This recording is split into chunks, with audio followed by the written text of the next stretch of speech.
দাঁড় করতে হবে। বিজেপি দলীয় চরম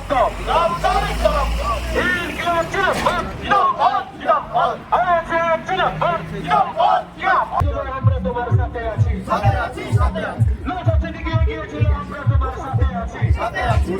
আমি বলিয়ে গেছিলাম আমরা তোমার সাথে আছি।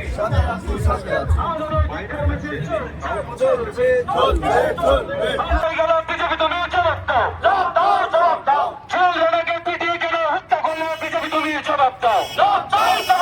এই বাংলার মানুষ বিজেপিকে ছাড়বে না। মূলত প্রোগ্রাম ছিল দেয়ারপাড়া থানায় অসীম সরকার যে কোরআন সম্বন্ধে কুরুচিকর মন্তব্য করেছেন তেনার বিরুদ্ধে এফআইআর দাবি।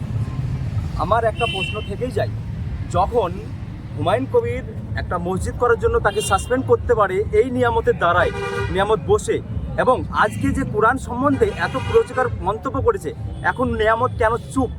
এটা আমার প্রশ্ন থেকে যায়। ওবিসি নিয়ে নিয়ামতের মুখ চুপ এবং ওয়াকফ নিয়ে নিয়ামতের মুখ চুপ। তাহলে আমরা জানতে চাই যে এই নিয়ামত শেখের কি টিকি কি বাঁধা আছে?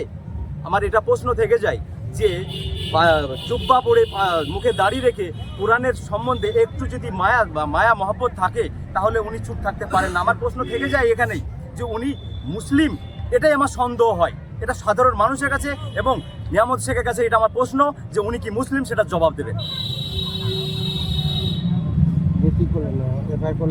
হ্যাঁ, আজকে এফআইআর করলাম। এই এফআইআর কপি ধরুন যদি গ্রেপ্তার না হলে আমরা রাস্তায় এবং আইনিভাবে পদক্ষেপ নেব।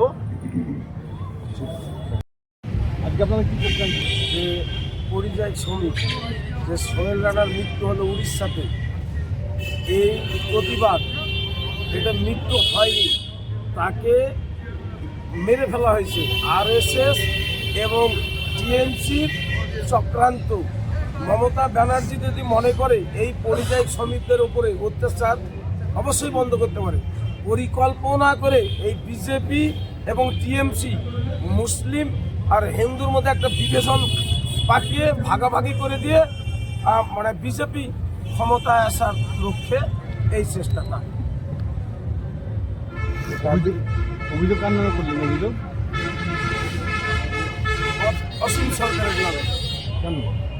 উনি যে পবিত্র কোরআনকে খারাপ মন্তব্য করেছেন, এর বিরুদ্ধে আমরা সঠিক মমতা ব্যানার্জি কেন ওনাকে অ্যারেস্ট করছে না, এই কারণে করছে না। বিজেপি আর মমতা ব্যানার্জি এক ভাই ভাই, এই কারণে করছে না।